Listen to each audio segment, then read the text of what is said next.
Miss হবে না আপনার পছন্দের টিভি শো। দেখুন জি5 অ্যাপে একদম ফ্রি। মা,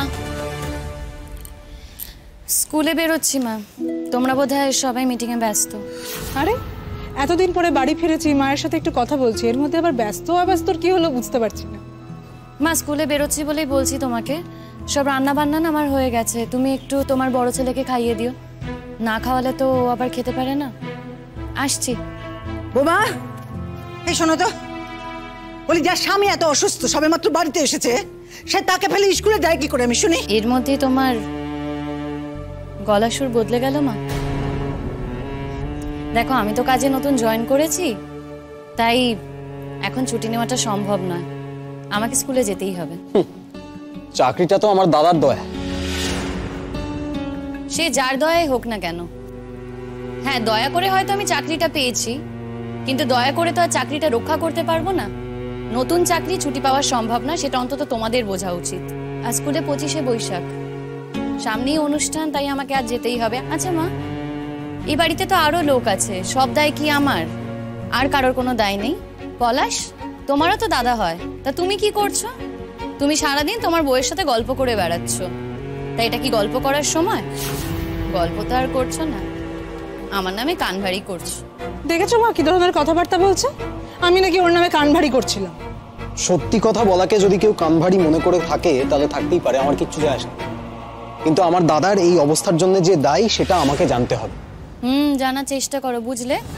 তবে কি বলো তো, তোমাদের এই সমালোচনার মধ্যে না আমি থাকতে পারবো না। তোমাদের যে জানার পদ্ধতিটা, এটার মধ্যে আমি পার্টিসিপেট করতে পারবো না। আমাকে তো বেরোতে হবে, আমার স্কুলে যাওয়ার আছে, আমার দেরি হয়ে যাচ্ছে। যাকে বোমা, আজকে স্কুলে গিয়ে ওই হেডমাস্টারকে বলবে তোমার স্বামীর এই অবস্থা, তুমি এখন স্কুলে যেতে পারবে না। দেখো, ওই লোকটা সব বুঝবে। উনি তো পরাগের চাকরিটা তোমাকে দিয়েছেন, উনি অনেক দয়া করেছেন আমাদের উপরে। তুমি আজকে গিয়ে পরিষ্কার করে বলে দেবে যে তুমি এখন কটা দিন স্কুলে যেতে পারবে না। তোমার স্বামীর কি অবস্থা উনি জানেন। আমার বয়স হচ্ছে বৌমা, আমি না পরাগকে এখন একা একা সামলাতে পারি না। আমার সামলানোর কিন্তু কিছু নেই, ওকে শুধু একটু খাইয়ে দেবে, খাইয়ে দিলেই ও ঘুমিয়ে পড়ে। তুমি এইটুকু করতে পারবে না? বললাম তো আমি এখন ওপর নিচ করতে পারবো না, তুমি বরং কাল থেকে ছুটি নিয়ে নাও। তোমাকে তো আমি বুঝিয়ে বললাম না, এটা আমার পক্ষে সম্ভব না। দেখো, তোমার পক্ষে যদি সম্ভব না হয় তাহলে একটা লোক রাখতে হবে। পেমেন্ট তোমার ছেলেই করবে, মানে তোমার ছেলের দেওয়া চাকরি তো আমি করছি, সেখান থেকে পেমেন্ট দেওয়া হবে। সেই লোক না হয় তোমার ছেলেকে খাইয়ে দাইয়ে দেবে। তুমি শুধু একটু দেখো ঠিক মতো খাওয়াচ্ছে কিনা, এইটুকু করলেই হবে। কিন্তু ওর খাওয়ার সময়টা আমি কোনোভাবেই থাকতে পারবো না মা, আমার পক্ষে সম্ভব না। আসছি মা। দেখলে মা, তোমার কথার কিন্তু কোনো দাম নেই ওর কাছে। না না, ওর কাছে অনেক বেশি দরকার ওই চাকরিটা টিকিয়ে রাখা।